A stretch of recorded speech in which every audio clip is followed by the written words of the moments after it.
Halo teman-teman, selamat datang di podcast Gajian. Podcastnya Makin mahir. mahir. Senang rasanya ketemu lagi di sesi podcast Gajian ini. Podcast yang akan membahas soal isu-isu dunia kerja dan mulai interview, CV dari dua sudut pandang karyawan dan juga sudut pandang HRD. Coba diwakili oleh kita berdua. Nah, hari ini kita akan melanjutkan pembahasan sesi kemarin soal pertanyaan interview yang paling sering ditanyakan untuk fresh graduate atau yang baru pertama kali mau masuk dunia kerja gitu. Cuman bedanya yang sesi yang kemarin sama hari ini apa Mas Dino? Kalau mungkin yang sesi kemarin lebih basic ya Mas, lebih umum itu tentang perkenalan diri begitu. Kalau yang sekarang mungkin lebih ke yang spesifik, spesifik tentang diri teman-teman itu. HRD kan pertamanya ingin perkenalan dulu, mengetahui tentang teman-teman. Habis itu setelah itu HRD ingin tahu nih teman-teman lebih mendalam. Lah yang lebih mendalam ini akan kita bahas di sesi kedua sesi ini. Kali ini. Oke. Jadi kalau yang sesi pertama itu lebih ke dasar-dasarnya atau basic-basic ketika perkenalan. Yang sekarang kita jauh lebih spesifik karena kalau pertanyaan interview untuk fresh graduate dan juga untuk berpengalaman itu biasanya berbeda ya Mas, ada beberapa perbedaannya. Oke. Jadi kita akan bahas beberapa pertanyaan yang lebih spesifik untuk fresh graduate ketika interview. Nah, buat teman-teman yang belum nonton pertanyaan-pertanyaan basic apa yang bisa ditanyakan HR untuk fresh graduate, teman-teman bisa lihat di episode sebelumnya. Jadi silahkan tonton, kita ada di YouTube, kita juga ada di podcast, ada di Spotify. Silahkan cari namanya Podcast Gajian di Spotify. Kalau di YouTube ada di channel namanya Makin Mahir. Gitu. Oke teman-teman. Nah, hari ini saya udah ngumpulin beberapa pertanyaan. Ini ceritanya saya sebagai karyawan kalau saya ditanya kayak gini, saran dari HRD itu jawabnya gimana gitu ya. Nah, jadi semoga teman-teman dapat sudut pandang baru. Kalau saya tanya kayak saya ditanya kayak gini tuh jawabnya gimana gitu ya Mas ya.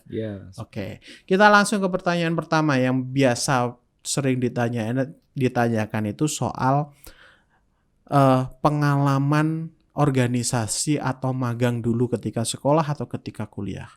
Nah, itu kalau sebagai fresh graduate mungkin kita jawabnya harus sesuai pengalaman, benar-benar sesuai pengalaman. Misal ya saya dulu cuman ikut ekstrakurikuler ini, atau saya cuman ikut OSIS, saya cuman gini, atau gimana jawabnya? Harusnya seperti apa? Ya kemungkinan ketika HRD melihat CV kita, kemudian kita mencantumkan pengalaman organisasi, pengalaman magang atau pengalaman ekstrakurikuler, atau pengalaman apapun lah itu, biasanya kita akan ditanya, coba ceritakan pengalaman Anda selama mengikuti kegiatan tersebut. Oke, berarti kita yang pertama kita lakukan lebih ke menceritakan job desk kita dulu nih. Oh, tugas. Ya, tugas atau ketika tugas kita dulu ngelakuin itu gitu ya. Semisal kita waktu sekolah atau kuliah pernah mengikuti organisasi seperti Rohis misal. Rohis ya. Anak Rohis. Oke. Enggak, anak Rohis baik kok. Anak Rohis itu baik, alim, terbaik lah. Baik, oke. Saya saat itu diposisikan sebagai misal sekretaris misalnya. Sekretaris. Saya posisinya sekretaris dan tugas saya melakukan misal surat menyurat, mengetik, kemudian ketika itu juga menginput data, begitu. Nah, kemudian jangan lupa diceritakan. Nanti kemungkinan HRD akan bertanya apa yang menjadi kendala Anda, atau ceritakan konflik yang pernah terjadi, atau ceritakan kesulitan Anda selama menjadi sekretaris di organisasi Rohis.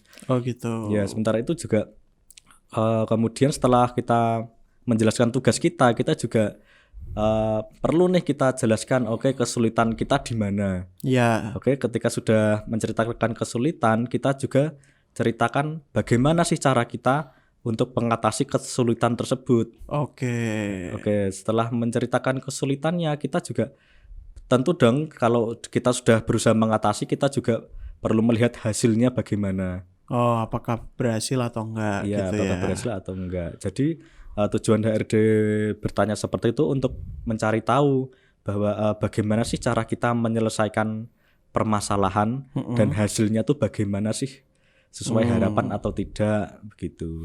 Jadi yang pengen HRD lihat itu kalau misal kita ikut organisasi atau kita pernah magang gitu ya. HRD itu pengen lihat ini dulu ketika magang tuh dia ngapain sih? Pengalamannya seperti apa? Terus kalau misal ada masalah cara beresinnya dulu gimana gitu ya. Nah, emang itu penting Mas untuk HRD tahu sampai harus ditanyakan seperti itu. Ya itu kan akan kecenderungan bisa dibawa ke lingkungan kerja kan Mas. Nah selama semisal mereka dia menghadapi masalah yang misal tugas yang menumpuk banyak, kemudian dia karena banyaknya tugas dia jadi mengerjakan, misal ada orang yang mengerjakan apa adanya yang penting selesai tepat waktu. Ada juga yang tetap idealis dengan mengerjakan sesuai standar yang sudah ada meskipun ngelewati lah. Ini kan HRD ingin mencocokkan nih dengan posisi yang dia lamar itu tuh, kira-kira cara dia bekerja itu sesuai nggak sih dengan posisi yang dilamar begitu. Oh gitu. Berarti sebenarnya tujuannya adalah untuk menilai seberapa cocok dengan posisi yang mau dilamar gitu ya. Iya, betul ya. Oke, jadi itu teman-teman kalau ditanya soal pengalaman organisasi, pengalaman magang gitu, ceritain teman-teman dulu pengalaman magangnya di mana, di bagian apa, terus dulu sistem kerjanya seperti apa, atau kalau di organisasi posisinya apa, diceritain. Kalau ada prestasi di organisasi itu ya ceritain, boleh ya? Boleh ya. Iya, itu bisa menjadi nilai plus. Jadi keuntungannya teman-teman kalau aktif di organisasi dan juga misal magang itu enak ceritanya tuh. Ya kita jadi punya pengalaman kan sebelumnya. Cuman kalau misal bener-bener sekolah istilah kan ada ya yang bener-bener pasif, yang cuman pagi berangkat, siang pulang, udah selesai gitu doang. Iya. Itu gimana tuh Mas? Kalau ngadepi orang yang ketika ditanya saya nggak punya pengalaman apa-apa tuh, gimana tuh? Oke, kalau bener-bener kalian yang habis sekolah langsung pulang, habis kuliah langsung pulang, kupu-kupu seperti itu, kuliah pulang. Oh, kupu-kupu. Yeah. Oh, kupu-kupu ya, jangan ditambahin malam ya. Iya, kupu-kupu aja, kuliah pulang gitu ya. Kalau begitu berarti di CV kita kemungkinan tidak ada ya pengalaman bekerja atau pengalaman organisasi sebelumnya.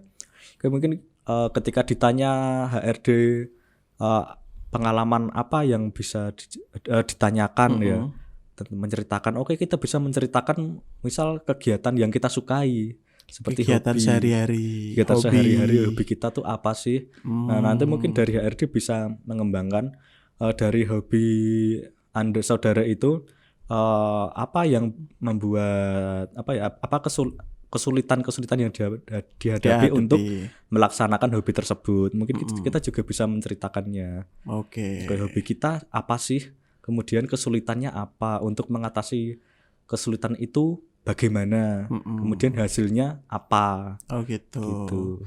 Berarti buat teman-teman yang memang nggak punya pengalaman organisasi atau magang bisa dijawab tuh dengan hobi atau kegiatan sehari-hari. Ya, mungkin bisa jadi di sekolah pasif, tapi di rumah atau di lingkungan rumah aktif banget, di remaja bisa ya. Iya, bisa. Oke, itu pertanyaan pertama ya teman-teman. Biasanya yang kedua nih, yang sering juga ditanyakan untuk fresh graduate itu soal apa yang coba Anda lakukan ketika berada di lingkungan baru. Nah ini pertanyaan yang sebenarnya itu penting untuk fresh graduate ditanyakan untuk fresh graduate, karena perpindahan dari lingkungan sekolah ke lingkungan kerja itu jelas hal yang berbeda ya Mas ya. Benar. Nah kalau ditanya kayak gitu tuh biasanya fresh graduate baiknya menjawabnya seperti gimana? Oke, ini berarti berkaitan dengan proses adaptasi kita di tempat baru ya. Betul. Oke, kalau misal ditanya oleh HRD seperti itu, oke lah, kalau basic kita adalah orang yang ekstrovert atau orang yang mudah bergaul, seperti itu mungkin bagi kita yang ekstrovert bukan masalah yang besar ya untuk Betul. bergabung atau berbaru di tempat yang baru. Betul. Namun bagaimana kalau kita tuh orangnya malu-malu, orangnya nggak terbuka. Nah, kayak saya itu pemalu. Nah, nunggu orang lain menyapa kita dulu. Nah, seperti itu. Nah, kalau kita merasa introvert, kita nggak percaya diri untuk memulai percakapan dengan orang lain. Oke.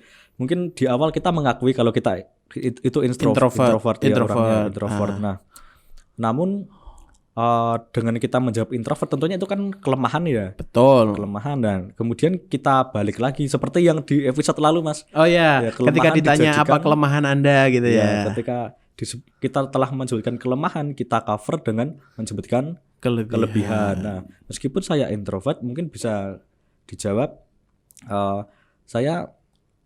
saya introvert, tapi saya itu adalah orang yang mau belajar atau mau berusaha untuk lebih dekat dengan orang lain, untuk menjalin komunikasi dengan orang lain. Untuk masalah pekerjaan mungkin saya akan lebih berusaha berkomunikasi dengan orang-orang di sekitar saya yang lebih tua usianya, yang lebih muda maupun yang sepantaran dengan saya.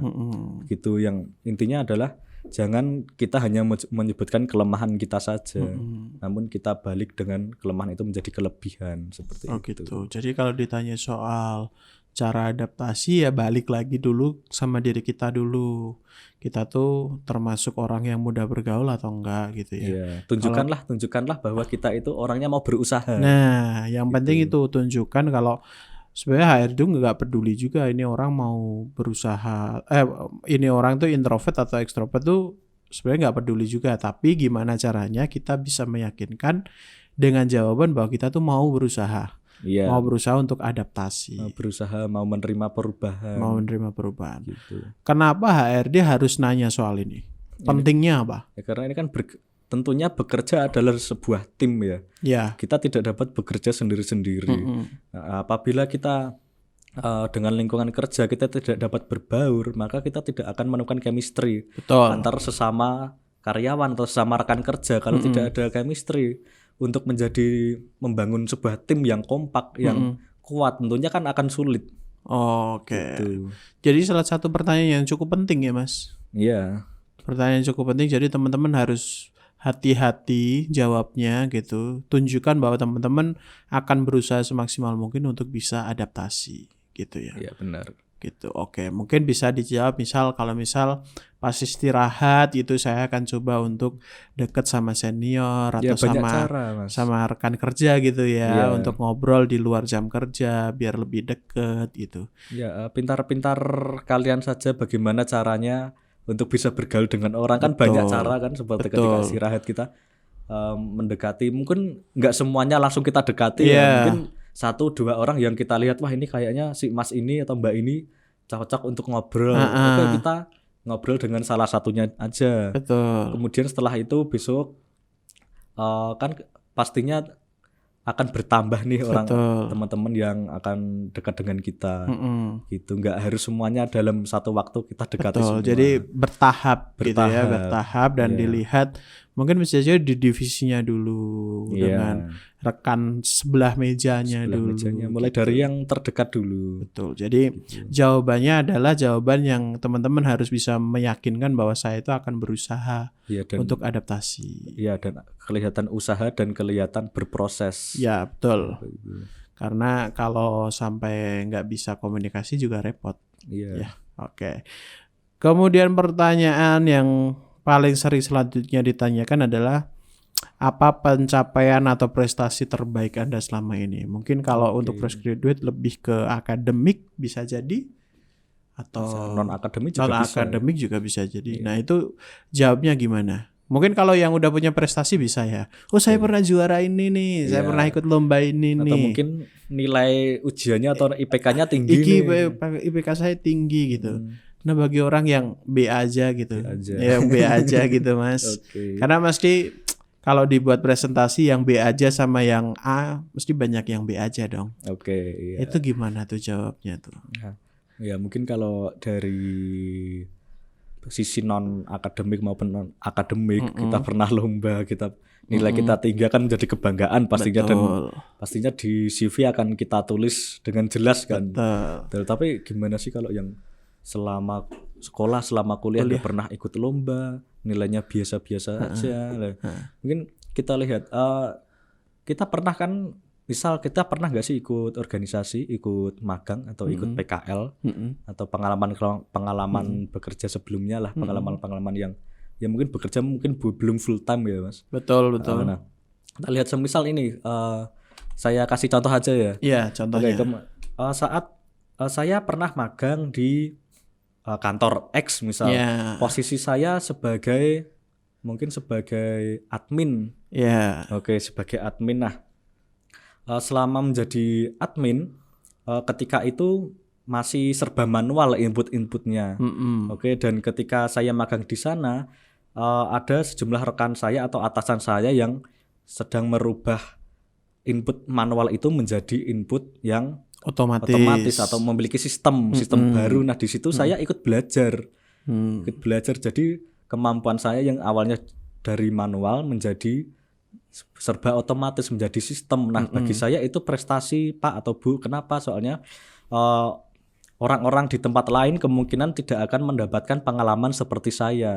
Gitu. Nah, begitu. Oke, berarti kalau ditanya prestasi itu nggak melulu soal harus lomba ya. Harus juara itu tidak pasti. Tapi bisa jadi pengalaman unik yang kita dapat tuh bisa jadi prestasi buat kita karena itu belum tentu dialami orang lain. Betul. Prestasi unik itu yang orang lain belum tentu miliki, itu juga bisa dikatakan sebuah prestasi karena kan itu kemenangan bagi kita. Betul. Nah, itu ya. Jadi kalau buat teman-teman yang B aja kayak saya yang B aja ini gitu. Jadi jawabannya kalau emang nggak punya prestasi lomba nggak usah dibuat-buat. Oh, saya pernah juara lomba.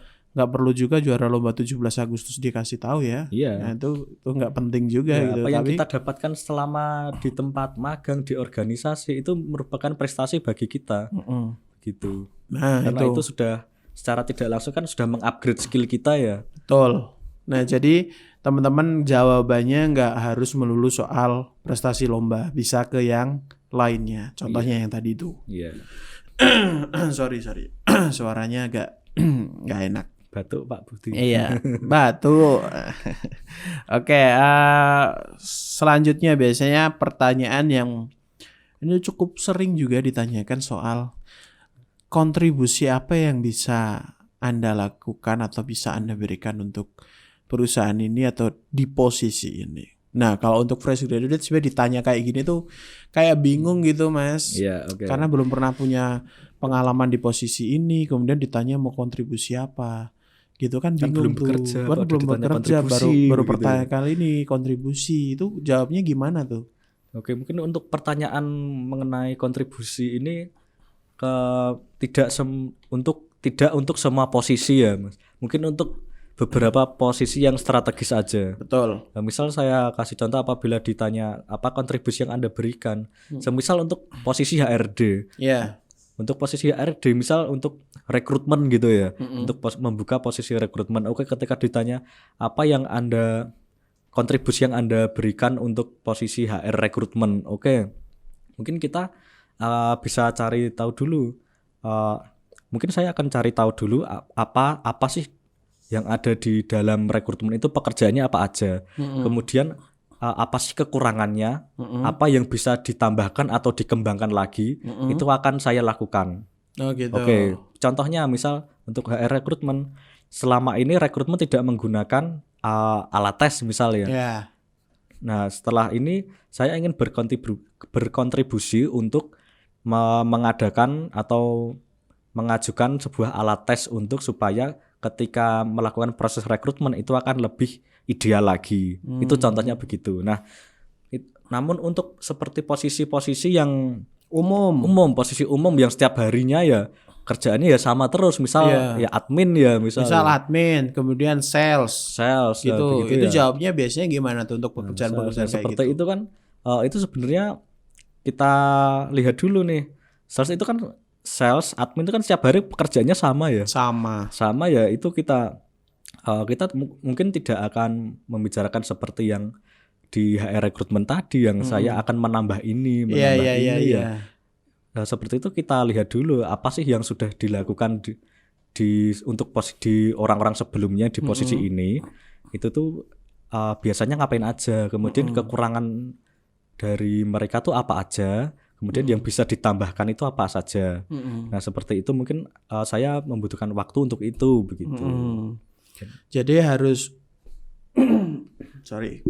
Jadi memang pertanyaan yang cukup sulit untuk dijawab sama fresh graduate karena ini harus ada riset dulu, harus ada kayak mengamati dulu gitu ya Mas ya. Kita membutuhkan proses untuk mengamati dulu, observasi. Dulu. Cuman mungkin gini, kalau untuk posisi-posisi yang umum kayak misal sales, admin, biasanya kalau sekarang admin sosial media dan lain sebagainya itu teman-teman kan bisa cari tuh job desk-nya tuh di internet, job desk-nya ngapain aja banyak banget itu. Nah, dari job desk itu coba teman-teman cari satu atau beberapa job desk yang teman-teman udah bisa maksimal. Misal contoh, karena saya tuh sangat aktif banget di IG, jadi kalau ada orang DM saya bisa jualnya cepet. Nah, itu bisa jadi kontribusi itu misal. Atau kalau ada orang telepon saya bisa langsung angkat karena saya fast respon kayak gitu. Itu bisa juga. Atau sales job desk-nya apa. Jadi memang bukan menjanjikan sesuatu ke HRD, tapi lebih ke mencoba menunjukkan bahwa saya itu punya komitmen gitu ya. Punya komitmen, punya motivasi untuk ikut mengembangkan perusahaan ini. Betul. Begitu. Di posisi yang kita lamar gitu. Jadi kalau ditanya kontribusi kayak gitu, nggak usah bingung dulu. Memang intinya dari semua pertanyaan interview gitu harus ada prepare. Betul. Ada persiapan, ada risetnya dulu. Gitu ya. Oke. Kenapa kok HRD harus tanya itu? Oke, kenapa HRD harus bertanya itu? Tentunya HRD kan ingin tahu nih sejauh mana sih komitmen, sejauh mana sih keseriusan Anda untuk melamar di sini, dan sejauh mana sih kesiapan Anda untuk mengisi posisi di sini, karena tentunya Anda kan seorang fresh graduate. HRD kan ingin tahu ada di mana level kesiapan Anda. Oh gitu. Begitu, iya. Oh gitu. Jadi itu menunjukkan di level mana kita siap, gitu ya? Iya, kita siap. Ini mungkin pertanyaan terakhir nih. Oke. Yang paling sering ditanyakan adalah bagaimana latar pendidikan Anda itu bisa membantu dalam pekerjaan Anda. Nah ini sebenarnya berhubungan karena ada beberapa, ini sering terjadi bahwa misal lulusan apa daftarnya untuk posisi apa. Jadi kayak nggak linear nih. Misal sarjana hukum tapi dia daftar marketing. Kan nggak nyambung tuh. Nah itu cara jawabnya gimana tuh Mas? Kalau ditanya berarti ada hubungan atau tidak nih pendidikan yang Anda tempuh dengan pekerjaan yang dilamar. Kalau misal pendidikan kita linear nih dengan pekerjaan yang kita lamar, kita juga bisa mempromosikan diri kita dengan misal saya kasih contoh aja Mas. Untuk posisi kita kuliah di posisi di jurusan HRD, di jurusan psikologi. Untuk melamar posisi HRD. Betul. Nah kan tetap ditanya ini oleh si pewawancara, apakah ada hubungannya dari psikologi ke HRD? Tentunya kan ada. Tentunya ada. Nah, yang tentunya ada Pak, karena selama di psikologi, kuliah di psikologi, saya ini belajar mengenai SDM, mengenai karakteristik manusia. Jadi untuk di HRD ini yang setahu saya posisi HRD adalah yang diurusi adalah manusia, karyawan. Jadi tentunya ilmu yang saya pelajari selama kuliah bisa diterapkan di posisi ini. Nah, misal contoh untuk jurusan SMA nih, misal IPS ya. Kita IPS dan melamar di posisi, mungkin ada yang HRD posisinya juga membutuhkan SMA. Mungkin untuk magang mungkin ya. Mungkin tapi bisa aja terjadi. Nah, saya belajar di IPS mempelajari tentang sosial. Mungkin bukan untuk posisi HRD, posisi yang lain, posisi sales marketing misal ya. Social marketing. Nah, ketika di kuliah sekolah di SMA di ilmu pengetahuan sosial itu saya mempelajari tentang sosiologi. Nah, betul. Sosiologi ini kan mempelajari mengenai ke budaya manusia. Betul. Budaya manusia. Nah, untuk posisi marketing ini saya rasa bisa dipakai karena selama ini bisa digunakan karena untuk marketing saya bisa meriset, misal meriset pasar. Saya jadi tahu tentang budaya-budaya masyarakat nih untuk yang pas untuk produk saya itu di mana, seperti itu. Betul. Itu kalau linear. Iya. Kalau nggak linear nih, gimana nih? Aduh, nggak cocok. Saya jadi insecure nih. Apa nggak jadi ngelamar aja ya? Ini jangan seperti itu ya. Jangan. Kita harus tetap optimis. Nah, kita bisa saja misal jurusan saya apa ya, RPL misalnya untuk SMK RPL, RPL. Tapi saya melamar untuk posisi apa kira-kira sosial media nih kan nggak nyambung ya coding sama sosial media itu kan nggak nyambung gitu ya. Oke, misal kita memiliki pengalaman nih di organisasi, misal selama di organisasi saya memegang sosial media organisasi saya, misal organisasi saya Rohis punya Instagram nih. Oke, punya Instagram. Nah, selama itu yang mau menjadi admin adalah saya, yang mengiklankan kegiatan-kegiatan organisasi saya adalah saya. Nah, jadi saya meskipun jurusan saya tidak linear dengan posisi yang saya lamar, tetapi saya punya sebuah pengalaman yaitu menjadi admin media sosial. Nah, ini saya rasa akan nyambung dengan posisi yang saya lamar saat ini. Oke, berarti sebenarnya sama nih teman-teman. Tekniknya tuh kayak gini. Kalau kita punya kelemahan, ya harus di-counter dengan kelebihan. Jangan cuma ngomongin soal kelemahan. Kalau memang secara pendidikan kita nggak linear dengan pekerjaan yang mau kita lamar, ya harus di-counter dengan sesuatu yang menguatkan bahwa kita tuh sebenarnya cocok loh untuk pekerjaan kayak gitu. Betul. Nah, kenapa sih kita harus minimal kalau nggak linear pendidikannya, kita linear dengan pengalaman yang sudah kita miliki. Betul. Nah, itu kan akan menjadi nilai tambah kita di depan HRD, karena kalau kita sudah tidak linear, tidak memiliki kelinearan dari pendidikan serta dari pengalaman juga tidak linear,